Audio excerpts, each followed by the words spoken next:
El choque se manifestó en medio de un mundo ya agitado. El movimiento Black Lives Matter cobró fuerza de nuevo en medio de la pandemia.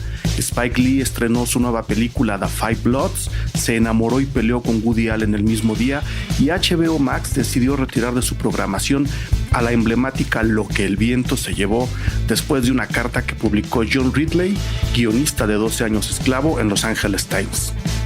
En el ya largo debate de si se deben prohibir obras de arte o si la obra de arte debe separarse del autor cuando éstas presentan incorrectamente temas como el racismo, el machismo, la xenofobia, Lo que el viento se llevó, película importante desde el punto de vista cinematográfico, es quien está pagando los platos rotos de las teorías de la cancelación que, uniformadas de corrección política, muchas veces se convierten en reaccionarias hablando desde la revolución. Estas teorías de la cancelación amenazan borrar con la mano en la cintura y de la forma más reduccionista posible historias, temas, problemáticas que hoy deben discutirse, debatirse, enfrentarse al pasado y al presente. Nosotros, que abogamos siempre por una historia más compleja, por un debate más amplio y menos simplista, invitamos a hablar del tema al crítico de cine y experto en teorías de la cancelación, Ernesto Díez Martínez, sin quien mucha de la inspiración del proyecto Cine Garage no estaría presente. Quedan invitados a esta conversación. Sonoro presenta Cine Garage con Eric Estrada. Muy bien, pues entonces vamos de lleno al tema porque creo que corremos el riesgo de quedarnos cortos. Entonces, mi estimadísimo Ernesto Díez Martínez, maestro, faro de este sitio llamado Cine Garage, que además de regalarnos su tiempo muy, muy amablemente, él hace lo mismo repartiendo sabiduría cinematográfica a su gente y al mundo. Mil gracias, Ernesto, de verdad, por darte el tiempo para venir a platicar con nosotros y con toda la gente. Pues de un tema tan raro como lo que ya, y lo escucharon en la presentación del programa, lo que ya le di en llamar las teorías de la cancelación. No, ya no son las teorías de la conspiración. Bienvenido, Ernesto, muchísimas gracias. No, muchas gracias a ti, Eric, por la invitación y pues adelante. Adelante, ¿no?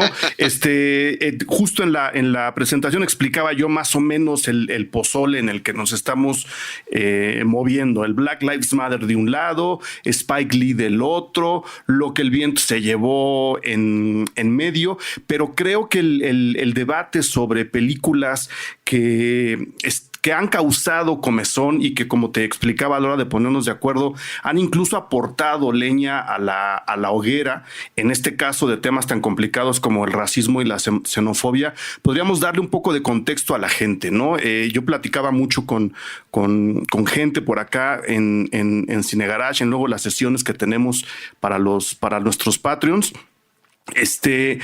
cómo ha habido películas quizá mucho más peligrosas que Lo que el viento se llevó en cuestión de enfocar al racismo y a la xenofobia, que incluso le han aportado a la realidad real, a la nuestra, cosas que no son para nada deseables. Y eso habla, y lo quiero entender así, un poco del temor que se le tiene a que a través de películas se dispersen discursos como el del racismo y la xenofobia. Me voy a explicar. Hablando en particular del Nacimiento de una nación, película emblemática en la historia de la cinematografía, y extendiendo un poco eso a El triunfo de la voluntad de Leni Riefenstahl, que también es un referente por muchos lados. Esas películas, y en particular El Nacimiento de una nación, construyeron en su pequeño universo de ficción elementos que luego la realidad se apropió y que ahora nos siguen haciendo daño, como es, y de manera muy clara se puede seguir el hilo hasta ya el propio uniforme del Ku Klux Klan, la manera como incendian las cruces y todo aquello que ocurre en la película de Griffith y que luego el Klan adopta para sus propias malignidades, ¿no? ¿Qué tipo de poder tiene el discurso cinematográfico? Tú que además eres maestro, Ernesto, como para poder lograr estas penetraciones desde su ficción hacia la realidad, y justo de ahí parte mucho, repito, del miedo que se le tiene a que estos temas estén maltratados en las películas. ¿Por qué ocurren cosas como lo que ocurrió con Lenny y con Griffith? Mira, yo creo que tocas un tema fundamental. acerca del poder del cine, ¿no? Del poder de las imágenes cinematográficas. Lo que pasa es que también el poder de esas imágenes, digamos, no está aislado de su contexto político, histórico, económico, social. Es decir, el caso de Leni Riefenstahl, por ejemplo, es emblemático, ¿no? Es decir, sin el Alemania de esa época, sin el personaje, por supuesto, que fue Hitler, sin la serie de elementos que llevaron a Hitler al poder. Sin Goebbels incluso, ¿no? Sí, y sin Goebbels, por supuesto, al final de cuentas, Riefenstahl no hubiera podido haber hecho eso, es decir, no salió de la nada. De alguna manera, a lo que voy es que, aunque es cierto, por ejemplo, que en el caso del Triunfo de la Voluntad, mucho de lo que vemos en pantalla fue creación de ella, es decir, no es que ella agarró la cámara y siguió a Hitler y a ver todas estas mítines en Nuremberg y en todos los demás lugares. No. Ella tuvo que ver en la planeación de dónde se iban a colocar cada quien, de hacia dónde iban a caminar, las banderas dónde iban a estar. O sea, ella formó parte de la creación de ese documental, que al final de cuentas, por cierto, es lo mismo que hace un gran documentalista. Al final de cuentas también Flaherty en Nanook el Esquimal no agarró una cámara y siguió a Nanook, es decir, planeó todo esto e hizo que Nanook hiciera lo que él quería que hiciera frente a la cámara. Es decir, hay que también quitar ese último velo, ¿no? De que el documental es que el documentalista no hace nada, nomás sale con la cámara y encuentra la realidad. Tiene que ser completamente objetivo. Sí, nunca ha ocurrido. Nunca ha ocurrido. O sea, crea y recrea la realidad. Ahora, más allá de eso, evidentemente sí hay un efecto, pues. La película es la causa, pero el efecto ahí estaba. Yo creo que ahí es mucho más evidente esta relación compleja entre la realidad y la realidad recreada. En el caso del Triunfo de la Voluntad, es más compleja y, es más clara en el caso de Riefenstahl, es más compleja en el caso, creo yo, de Griffith. ¿Por qué? Porque efectivamente, como tú bien lo dices, en gran medida el renacimiento del Klan se lo debe a Griffith. Es decir, el Klan ya existía, de hecho, ya existía, de hecho, desde la reconstrucción, desde el postbellum, ¿no? O sea, cuando termina la guerra y todo eso, ¿no? Las defensas que hubo en contra de lo que ellos entendían como la invasión del norte, ¿no? Y del poder, además, que empezaron a tener muchos negros después de la segunda, después de la guerra civil, porque empezaron a tener un poder económico y político importante. Pero es ahí cuando cierran filas los estados del sur. Se envalentonan de nuevo, ¿no? Se envalentonan, bueno, además se envalentonan en gran medida porque pues matan a Lincoln y luego queda este desastre de presidente que fue Johnson, que solamente es comparable a Trump en muchas circunstancias, y entonces ahí se envalentonan y entonces logran echar hacia atrás algunos de los elementos que estaban ganando los negros y antiesclavistas en el sur, y el Klan estaba de alguna manera, si no olvidado, por lo menos muy de capa caída. Pero lo que hace Griffith, que además adaptando una novela de Klansman, una novela popular, adaptándola, hace que, no solamente que renazca, sino que adquiere una importancia política fundamental. Hay que recordar, de hecho, que pues incluso hubo una premiere en la Casa Blanca de El nacimiento de una nación, y que, como por cierto lo menciona Spike Lee en su película esta de El infiltrado del Klan, la película sí era usada como un instrumento de reclutamiento para los miembros del Klan. Entonces ahí sí, fíjate que en el caso de Griffith, creo que es mucho más claro el poder que tuvo Griffith con esas imágenes. Tan es así que luego él de alguna manera como que hizo este acto de contrición para luego hacer Intolerancia, ¿no? Que esta película en donde llamaba a que todo el mundo se diera la mano y que se olvidaran que comieran sano, ¿no? Sí, que comieran sano, su propio decálogo, que todo el mundo fuera decálogo. Y por eso viene luego Intolerancia.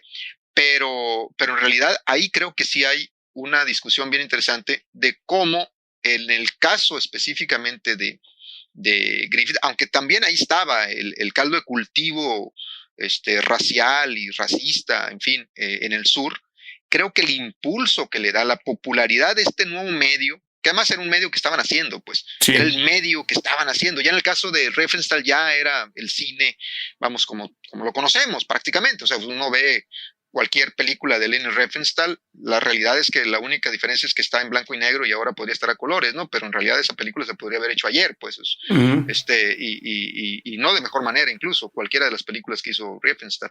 Entonces, yo creo que ahí sí, ahí es la conjunción de ese caldo de cultivo que ya existía en el sur, es también la conjunción de ese nuevo medio que estaban haciendo y que estaba popularizándose de alguna manera por todo el mundo, especialmente en Estados Unidos. Estaban haciendo en ese momento Hollywood como industria, de hecho. Y la otra, el talento extraordinario, por supuesto, de Griffith para armar ese momento del rescate final, ¿no? Cuando vienen los jinetes, ¿no? Del clan a salvar a la mujer amenazada. A la muchacha amenazada por la animalidad del afroamericano, ¿no? Es una cosa terrible. Que, por cierto, paradoja de paradojas, y yo creo que eso no se le escapa a Spike Lee. Él usa esa imagen en Malcolm X, usa la imagen del clan, de un jinete del clan en Malcolm X, pero también lo usa de alguna manera el proceso narrativo de la narración paralela del tiempo, digamos, en simultaneidad, lo utiliza en el infiltrado del clan, en la escena, en la secuencia esa de la bomba, ¿no? Sí. Entonces, está usando, ¿no? Está al mismo tiempo señalando el racismo obvio y repelente de Griffith, pero no deja de usar los elementos. Las herramientas. Las herramientas que el propio Griffith le dio al cine, usando, ¿no? claro, para lanzar un discurso contrario, que es yo creo que es la enorme paradoja en la que estamos parados ahora, ¿no? Lo bonito que puede llegar a ser un discurso cinematográfico bien elaborado, bien estructurado. No, lo digo más por la forma en este caso, ¿no? Porque no vamos a negar que hay imágenes realmente alucinantes en El triunfo de la voluntad y que hay un manejo y un dominio del encuadre que pocos directores, y no me voy a meter ni siquiera a mencionar solo a los documentalistas, pocos directores se han aventurado a realizar en sus películas, pero ese lenguaje, y es donde justo, y qué bueno que lo dejaste claro, quería yo empezar, es tan poderoso que hace de estas películas algo muy difícil de manejar, ¿no? Porque por un lado son referentes históricos del cine, a pesar de que para mí El nacimiento de una nación, como dices, no solo está basado en una novela, sino que es ficción, excepto por el caso del asesinato de Lincoln, sino que, y al contrario, enfrente tenemos a un vehículo de propaganda diseñado justo para lanzar ese discurso, ¿no? Spike Lee estaría como en medio. Con las mismas herramientas, él quiere desmantelar, en muy pocas palabras, los dos discursos que tenemos en Riefenstahl y en Griffith para lanzar uno bastante más libertario y humanista. ¿Qué se hace con esas películas, no? ¿Qué se hace con esas películas que se tienen que ver si estás estudiando comunicación audiovisual? Y ahí nos podemos ir desde publicidad hasta cine mismo. ¿Qué hacemos con esas películas que se tienen que entender y que ahora yo lo voy a poner de una manera muy clara, no porque esté a favor de su discurso, sino porque yo creo que no es la manera correcta de hacerlo? Mucha gente está señalando incluso para llevarlas a la hoguera. No, yo no estaría de acuerdo con todo y que rechazo frontal y categóricamente el discurso tanto del triunfo de la voluntad, incluso del nacimiento de una nación y de ¿cuál es la otra película de Riefenstahl? La de la Olimpiada. Olimpia. Rechazo esos discursos, pero creo que estéticamente hay mucho que aprender ahí. ¿Qué se hace con esas obras, Ernesto? ¿La teoría de la cancelación es una amenaza o es un punto de partida para empezar a solucionar este problema? No, yo creo que hay que conocer esos discursos, digamos, tener claro el origen de ellos, contextualizarlos, pero más allá del letrerito medio ñoño, decir, esta película fue hecha hace 80 años, cuando había esto, lo otro. Bueno, pues sí, claro, ¿no? Al rato van a poner un mensaje al inicio de alguna canción de José Alfredo diciendo esta canción claro. retrata el alcoholismo, pero no recomendamos que ande uno, vaya a una cantina y exija su tequila y exija su canción, ¿no? Por favor, no lo haga. Te llevamos a una serie de ñoñeces que verdaderamente es increíble. No, yo creo que hay que conocer ese discurso, sobre todo cuando se trata de este tipo de discursos realmente seminales, ¿no? Yo recuerdo en algún momento cuando mostraba precisamente alguna secuencia del Triunfo de la Voluntad a mis estudiantes, alguno de ellos cuando vio alguna secuencia dijo, los Juegos del Hambre, dice, pues sí, porque acababa de pasar el estreno de la última claro. parte de los Juegos del Hambre, y cuando aparece por ahí Christopher Sutherland, Donald Sutherland, perdón, en algún momento en la película, y que están todo el ejército y todas las gente, pues sí, ese es el discurso fascista, pues, claro, ahí, totalitario, ¿no? Sí. Entonces, yo creo que eso importa, importa para el conocimiento, pero importa también para saber los orígenes del medio que uno está analizando o en el que quieres tú empezar a trabajar. Ahorita mencionabas precisamente Olimpia. Yo creo que toda la cobertura deportiva de los Juegos Olímpicos está sobre los hombros, digo, aunque nos pese, o si es que nos pesa, sobre los hombros estéticos. Sobre los hombros estéticos de esta señora. Es decir, sí. Uno ve, no sé, el seguimiento del maratón, por ejemplo, que cierra el documental, pues igual lo podrían haber hecho ayer o antier, claro, ahora con mejores cámaras, con cámaras más ágiles y todo lo que tú quieras, con drones, pero el planteamiento estético es básicamente el mismo. Entonces estamos sobre hombros de estas personas. Entonces, ¿qué es lo que hay que hacer? Hay que conocerlos, hay que estudiarlos, y hay que verlos con la distancia y el juicio crítico, por supuesto, con el que debemos analizar el cine de ahorita y el cine de antes. Uh-huh. O sea, es el mismo juicio crítico, sin olvidar que, por supuesto, que hay discursos racistas, que hay discursos misóginos, que hay discursos xenófobos, que hay, en fin, todo eso está ahí, pero también están otras cosas en esas películas. Y no solamente las cuestiones, incluso no solamente en las cuestiones formales, incluso las cuestiones temáticas también están en muchas de estas películas que nos plantean una serie de propuestas dramáticas o argumentales que pueden seguir siendo pertinentes, pues, más allá de las cuestiones formales. Entonces yo creo que empequeñeceríamos el conocimiento, el arte mismo cinematográfico, si empezáramos a prohibir. Yo entiendo que en algunos países, por ejemplo, de hecho en Alemania, en Austria, está prohibido la exhibición del Triunfo de la Voluntad. O sea, está prohibido, no puedes hacer una... Pero si su circunstancia histórica es completamente diferente a la del resto del mundo, ¿no? El resto del mundo, y además, pues ahorita a estas alturas del juego, pues a quién le interesa una exhibición pública del Triunfo de la Voluntad cuando pues está hasta en cualquier lado, ¿no? Sí, está en YouTube, está en YouTube. Entonces, ¿cuál es el problema si alguien quiere ver el Triunfo de la Voluntad, si algún neonazi quiere verlo en Alemania o en Austria, ¿no? O en Hungría o en Polonia, claro. Porque están en todos lados. Hasta en Jalisco, ¿no? Por ahí aparecen algunos. Ahí vienen los anarquistas. Los morenazis, ¿no? Los morenazis. De hace algunos años. Entonces, sigue, perdón. Pero sí, o sea, ese es el asunto, hay que conocerlo, hay que confrontarlo, pero confrontarlo no con la pira, confrontarlo con el juicio crítico, ¿no? Claro, estaba yo el otro día en una discusión justo sobre esto, ¿no? La oportunidad que nos da el tiempo, o sea, esta distancia, este espacio que se ha recorrido entre el estreno de estas películas, incluyendo ahora Lo que el viento se llevó y en el que vivimos ahora, nos da la oportunidad, como dices, de reapreciarlas, de ver su contexto, ¿no? Entenderlo, rechazarlo en caso de que pues realmente sea dañino, como creo que lo es, especialmente Griffith y Riefenstahl. Estamos ante una nueva oportunidad de debatir para el tema que nos concierne ahora, cine, películas, propuestas a través de películas. Te lo dejo muy claro, en esta discusión en la que yo estaba, nos estábamos dando cuenta que incluso con el rollo de la pandemia, se están empezando a reapreciar las discusiones después de una película. Es decir, la gente puede ver una película y reunirse para comentarla.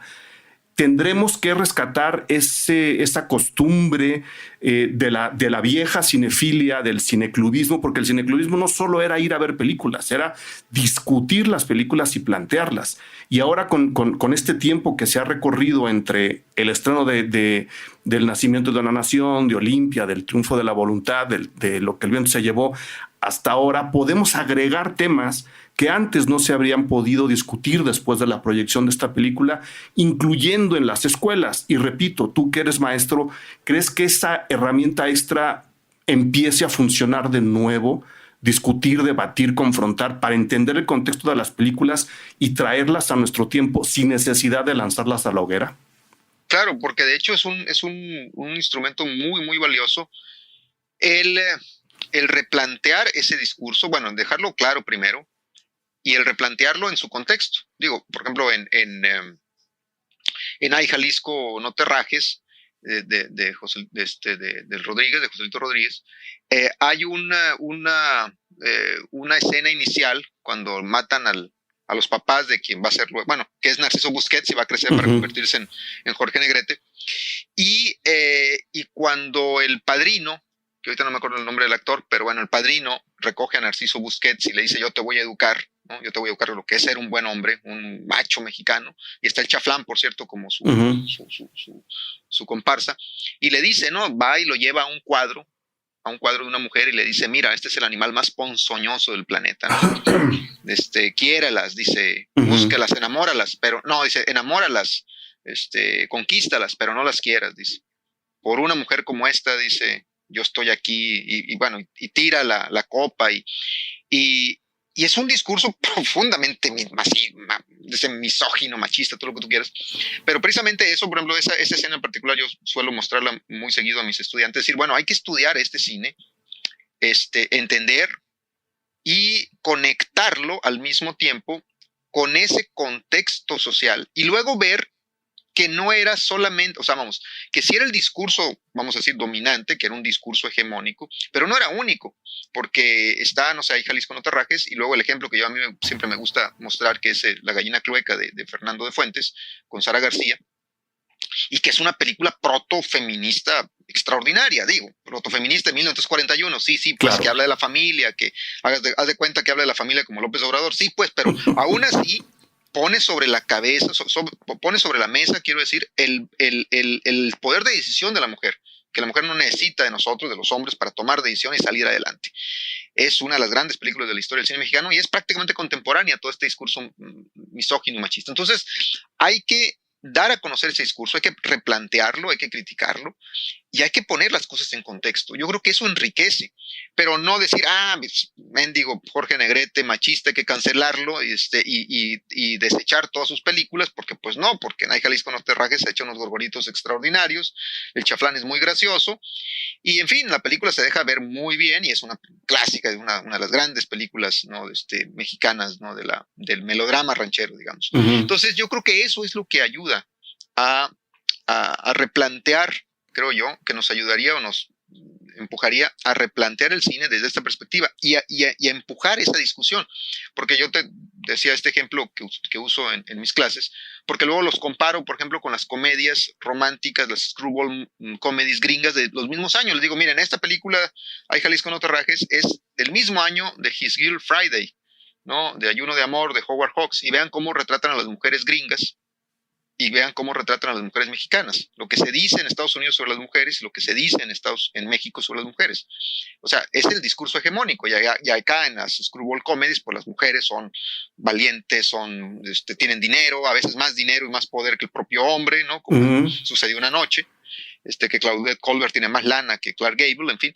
O sea, tienen más poder. Entonces, ¿por qué? Porque son dos sociedades diferentes. Y entonces empezamos a discutir, oye, cómo se construye, o sea, el cine que se construye en una industria tiene que ver con su sociedad. ¿Por qué los gringos tuvieron movimientos de liberación femenino mucho antes que nosotros? Bueno, pues porque las mujeres entraron a trabajar a partir de la Gran Depresión y de la Segunda Guerra Mundial, 40 o 50 años que las mujeres mexicanas, que trabajaban solamente en su casa, su enorme mayoría, ¿no? Entonces, eso ayuda, creo yo, a replantear la historia del cine, a conectarlo con la sociedad, con la economía, con los estudios culturales. Y eso creo yo que enriquece mucho más que decir, no, pues es que Negrete, Infante y todo lo demás son machistas, y dejemos de escuchar a Pedrito y a Jorgito, y que por cierto también es una visión muy chata, ¿no? Si uno ve otra vez Los tipos de cuidado, es una película muy arriesgada moralmente hablando, ¿no? Se burla de todas las convenciones sociales y morales de su época, ¿no? Tampoco es todo blanco y todo negro, pues. No, y yo creo que eso también nos da la oportunidad, y es donde yo en algún momento trataré de empujar también ese debate. Nos deberíamos estar fijando, creo, a partir de estos temas y de estas problemáticas, que están diciendo las comedias románticas, por seguir en el ejemplo, actuales, y no las del pasado. O sea, ¿por qué le estamos exigiendo al pasado cumplir unas expectativas éticas de nuestro presente, cuando en nuestro presente hay cosas que se van a estrenar cuando acabe la pandemia, que probablemente tienen los mismos o más pecados éticos que se les señalan a películas en el pasado, particularmente de, como dices, ¿no? de machismo y de sexismo, ¿no? ¿Qué discurso deberíamos estar modificando? Este reduccionismo que estás diciendo, este simplismo, esta simplificación a ultranza en la que estamos cayendo, está olvidando, creo, el tema principal, que es qué tipo de discursos deberíamos estar construyendo ahora, en lugar de señalar de manera radical y tajante al pasado para ver qué películas van a salir en el futuro. Creo que ese otro tema se nos está yendo de la plática. Sí, porque, mira, bien lo dices, no sé, ¿qué culpa tiene el niño? Es muchísimo más retrógrada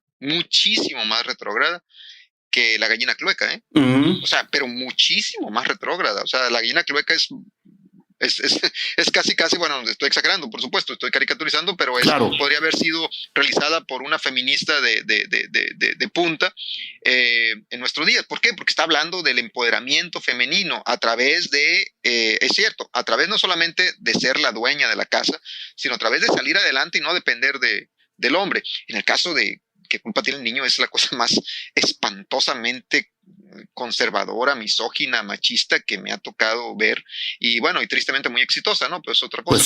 Pues sí. Pero otra vez, incluso en esa película, vamos, yo rescato la capacidad para la comedia, por ejemplo, que tiene Carla Souza. Claro. Que tiene una enorme capacidad, tiene una vis cómica natural. Y se explota muy bien en la película. La película realmente es terrible por todo esto que comento. Creo que el discurso es realmente nefasto. Infame.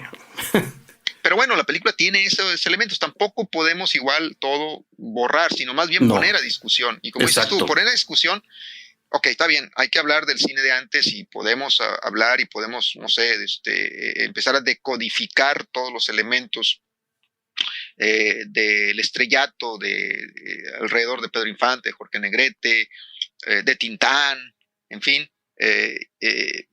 Pero también yo creo que eso es importante, insisto, porque forma parte de nuestra historia, pero yo creo que también tendríamos que ver lo que se está haciendo ahorita, como bien dices, estas comedias o estas series televisivas, que ahora, bueno, es más que el cine, pero que ahorita la explosión de producción está por el lado del streaming y de las series televisivas.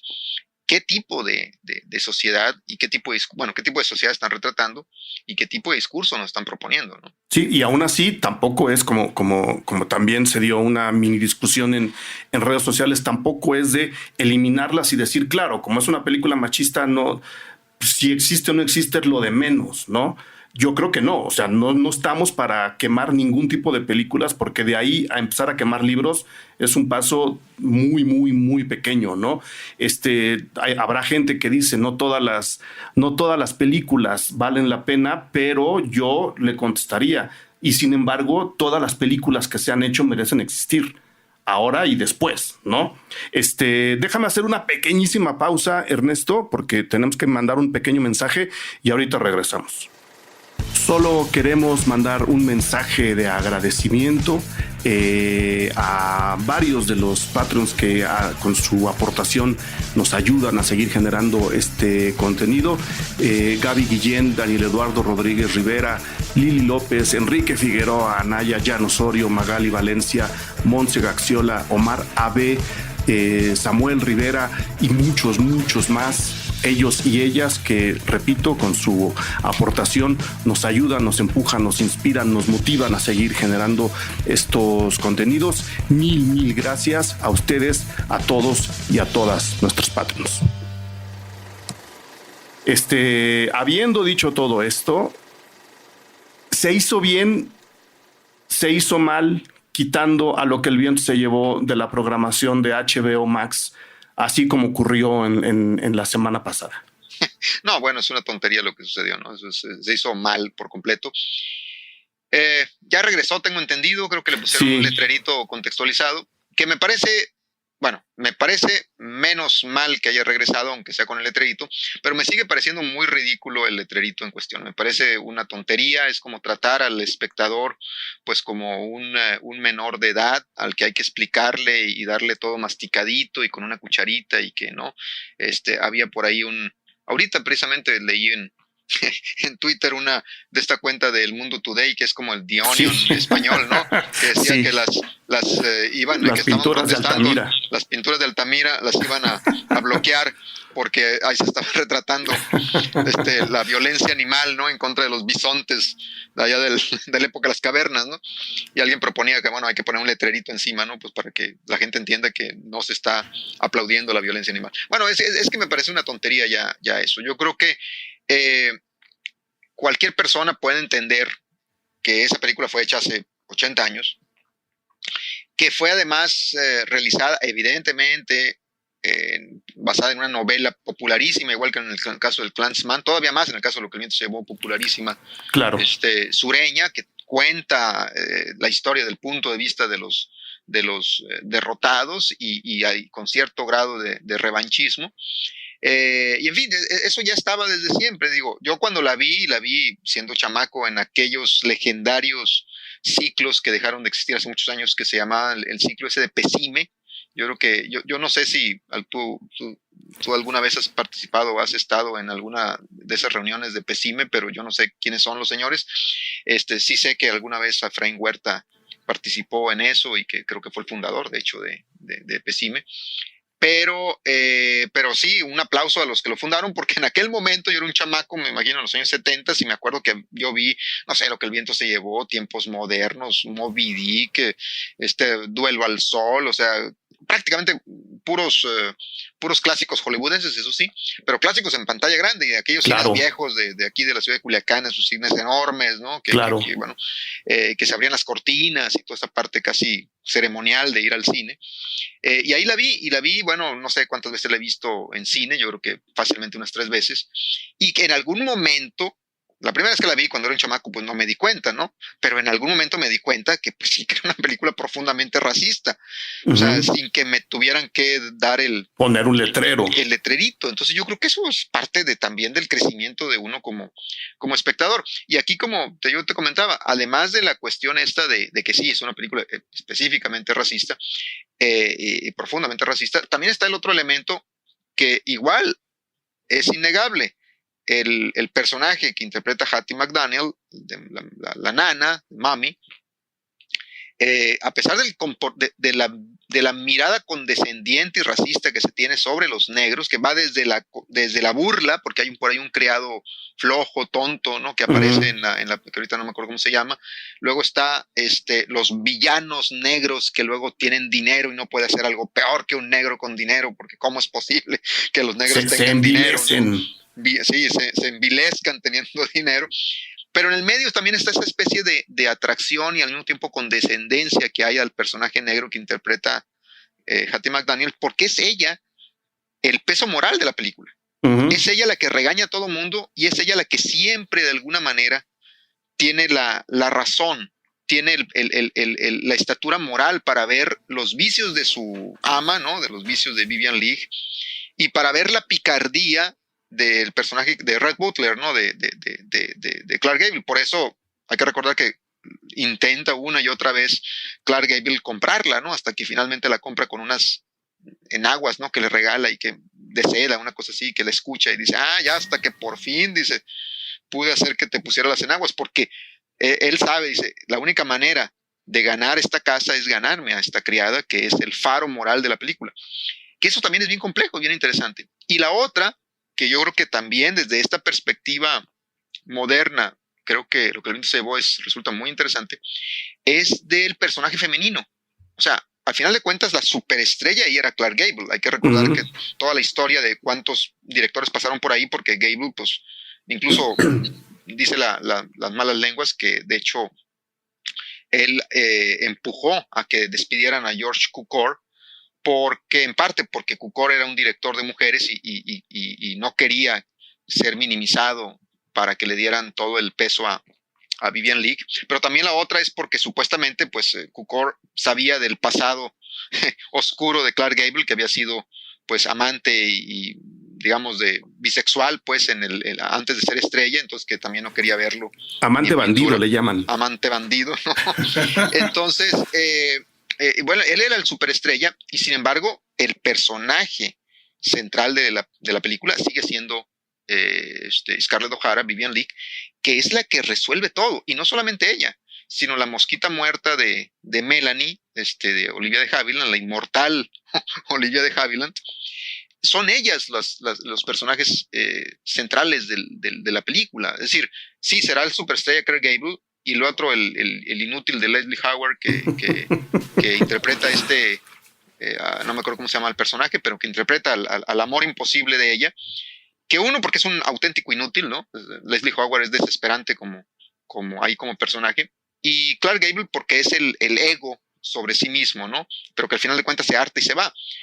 Pero no es el fracaso. O sea, ese último fracaso de Vivian Leigh, de Scarlett O'Hara, no es un fracaso, es una pequeña derrota. Dice, mañana será otro día y mañana lo voy a traer y lo voy a reconquistar. Es decir, es una historia de empoderamiento femenino. Sí, es una película racista y al mismo tiempo es una historia fascinante de empoderamiento femenino, de que las mujeres, al final de cuentas, sea la criada, sea la mosquita muerta de Melanie, sea la casquivana y ambiciosa de Scarlett O'Hara, nos cachetean con nosotros y hacen lo que quieren con nosotros. Esa es otra historia también interesante, claro, que no se puede dejar por un lado. No la puedes dejar de lado.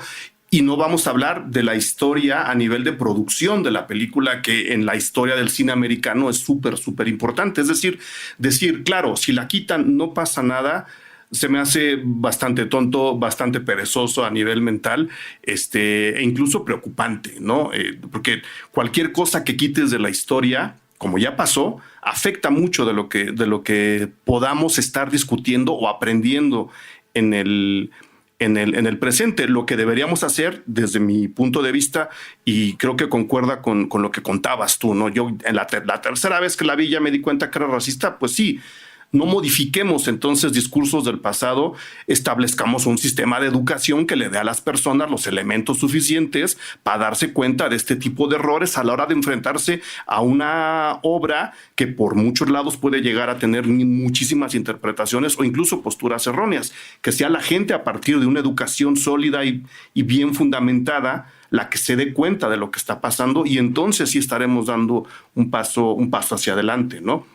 Porque ya para entrar al último tema del programa, si empezamos, como has hecho tú en tu ya célebre serie de textos, a cancelar gente, nos quedamos sin películas, sin actores, sin productores, sin directores, sin actrices, sin productoras, sin directoras, ¿no? Y después sin cantantes, ya sean de blues, de jazz, de rock, o sea, vamos a acabar cancelando el mundo, ¿no? Hasta sin estudiantinas en un descuido. ¿Cómo? Hasta sin estudiantinas en un descuido. No, las estudiantinas, bueno, esas las vamos a cancelar por otras razones. Eso estaría bien. Eso, podemos empezar por ahí, ya que acabemos con las estudiantinas y con los mariachis, vemos después con qué nos seguimos. Yo viví el nacimiento de esa serie de textos, Ernesto, en los que vas cancelando gente. Explícale a la gente de dónde, cómo empezaste, cómo salió y en qué momento estás ahora. Entiendo también la ironía con la que lo manejas, lo celebro, lo aplaudo, pero que la gente se entere qué estás haciendo al respecto con este tema desde tu propio frente, que es tu perfil de Patreon, ¿verdad? Sí, bueno, es un texto que surgió una serie de textos que surgieron ahí un poco en medio de una puntada, ¿no? O sea, decir, en algún momento, ya llevo 13 textos, pero eso fue ya varios meses, Estaba, como siempre, algún momento, no recuerdo por qué, seguramente haber sido cuando se anunció que la editorial, esta Hachette, había dejado el libro, la autobiografía de Woody Allen. Creo que por ahí, fue en ese momento, creo. Por ahí arrancó, sí. Por ahí arrancó, ¿no? Y entonces un poco dije, bueno, pues vamos a cancelar, si ya está cancelado Allen, que por cierto, aquí entre paréntesis, es muy válido que una editorial no quiera publicar el libro de alguien. Pero el asunto que ahí, a mí lo que me preocupaba, lo que me siguió preocupando, y que además ahí sí fue hasta unánime, o sea, desde Stephen King, que no es fan de Woody Allen, hasta, no sé, ensayistas, filósofos, escritores de todo tipo, decían, una cosa es no publicar, que una editorial no publique un libro, y otra cosa es que cuando ya tengas el libro digas ya que listo, siempre no. Digas que siempre no, porque un grupo de empleados salen y dicen, no quiero que publiques el libro. O sea, espérate, tú trabajas en una editorial, publicas libros, en una editorial que además publicaste hace poquito el libro del hijo de Donald Trump, o sea, digo, y entonces ahora no quieres publicar esto, qué tontería. Entonces a partir de ahí me pareció muy irracional, y entonces dije, bueno, con el clásico, ¿quién es el más cancelable de todos? Pues evidentemente Griffith, y ahí me fui yendo, ya ahorita empecé primero con cineastas, con Griffith, con Pabst, que es una historia bien interesante, porque Pabst, yo creo que en realidad, el director de la Caja de Pandora, de la Calle de la Perdición, en fin, en realidad, aunque digamos, cargó con el San Benito de ser filonazi, en realidad es muy probable, todo cae en la evidencia de que fue más bien una torpeza política, ¿no? Y una serie de casualidades. O sea, él estuvo en Estados Unidos, hizo una película para la Warner, no tuvo éxito, se regresó a Austria, y en ese momento Hitler sube al poder, empieza a trabajar en la industria y ya no se regresa, y aunque nunca perteneció al partido, fue el único gran cineasta que siempre se quedó callado, que no dijo nada. Entonces ahí se quedó con el San Benito vamos, no es como otros bueno, como la propia Riefenstahl. La propia Riefenstahl, claro. Sí, claro, como Thea von Harburg, también la mujer de Fritz Lang. De Fritz Lang. Que se quedaron ahí, ¿no? Si no, pues como ahí se quedó, pero el San Benito de filonazi se le quedó. Entonces empecé a buscar entre los pecados públicos y pecados privados, y te das cuenta que pues no hay quien se salve, ¿no? O sea, Mizoguchi, Mizoguchi es una cosa espantosa. Yo creo que nadie podría querer sentarse un rato con Mizoguchi. Era un tipo nefasto, envidioso, veleta. Cuando estaban los militares era promilitar, cuando llegaron los gringos empezó a hacer películas para caerles bien a los gringos en la época de la ocupación, empezó siendo izquierdista porque le convenía y luego se pasó al militar. Bueno, era una cosa impresionante, ¿no? O sea, un chaquetero de gran nivel, pero pues fue un gran cineasta también, y así empecé, y luego ya empecé también ya cuando vi que dije, bueno, ya estuvo bueno de cineastas, y ahora estoy con actores, actrices, con Pedro Infante, cuya vida pública fue total, bueno, cuya vida privada en realidad fue pública. La privada. Sí, no, y si uno saca cuentas de cuándo, por ejemplo, andaba Pedrito con Irma Dorantes, qué edad tenía Irma Dorantes, se van a echar para atrás quien saca las cuentas, ¿no? Cuando cheque nada más qué edad tenía Irma Dorantes en Los Tres Huastecos, y pues se va a echar para atrás, ¿no? De qué edad tenía.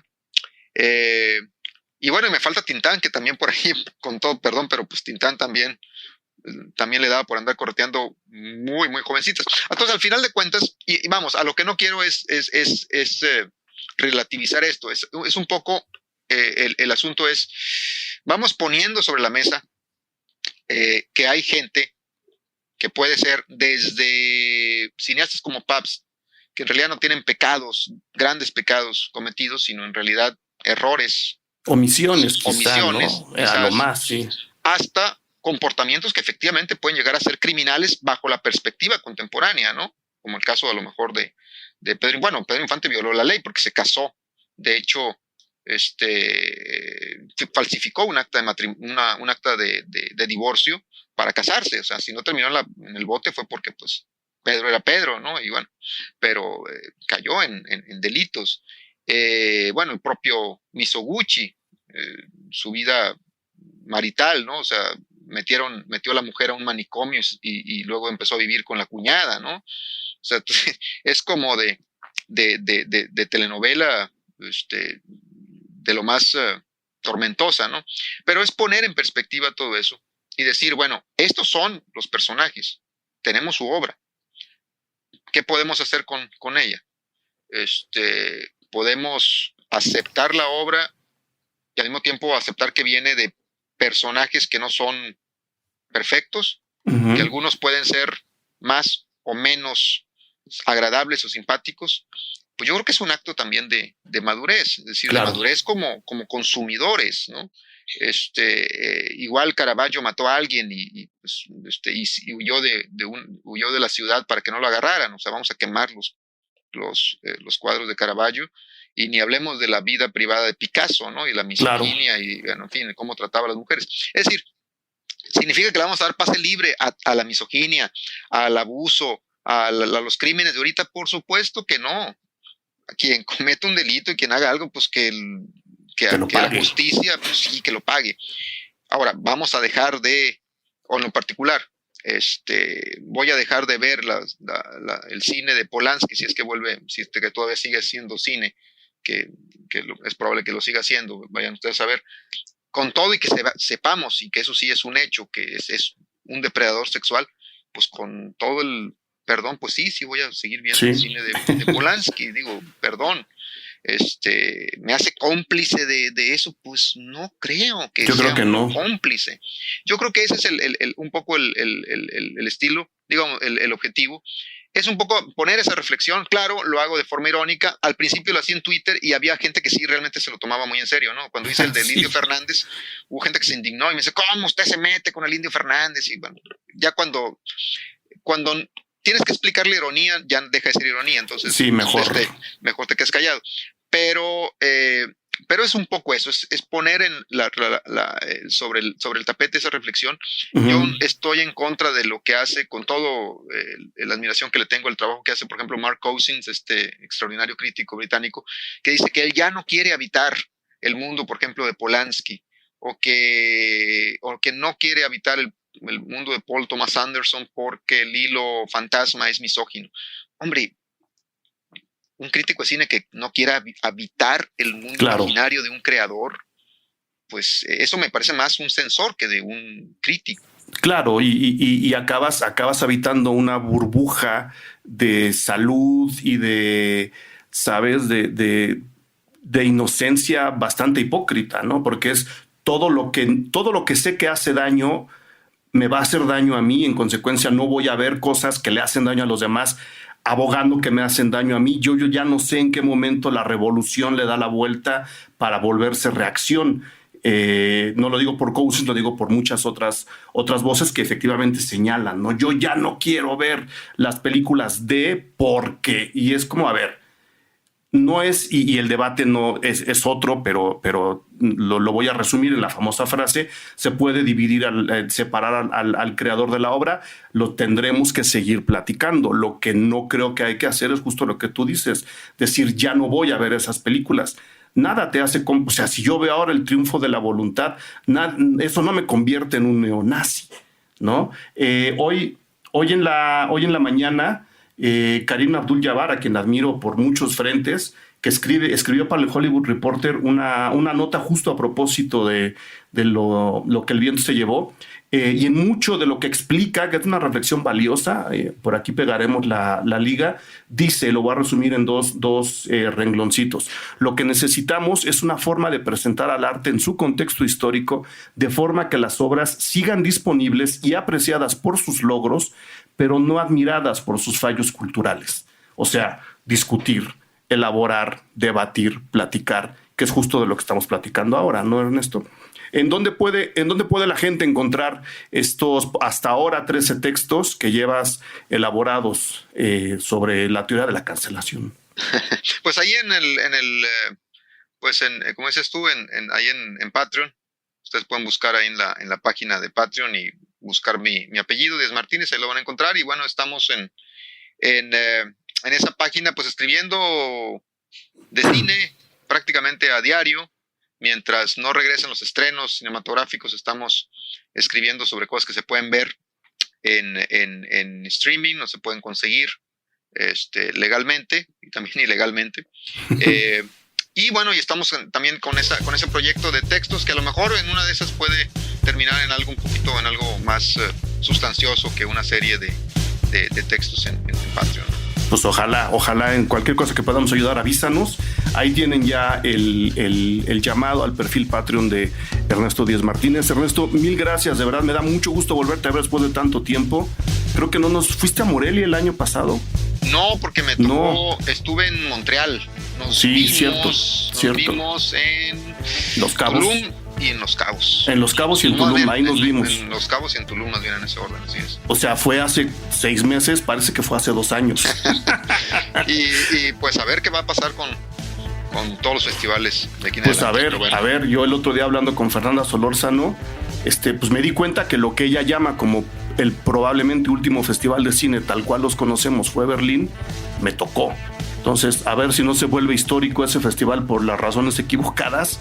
Esperemos que no, pero mientras te quiero agradecer la disposición, el tiempo y por supuesto la inteligencia para tratar temas tan delicados y tan complejos como mucha suerte en todo lo que viene, Ernesto. Te mando un abrazo gigantesco. Un abrazo de retache, Eric. Sonoro presentó Cine Garage con Eric Estrada.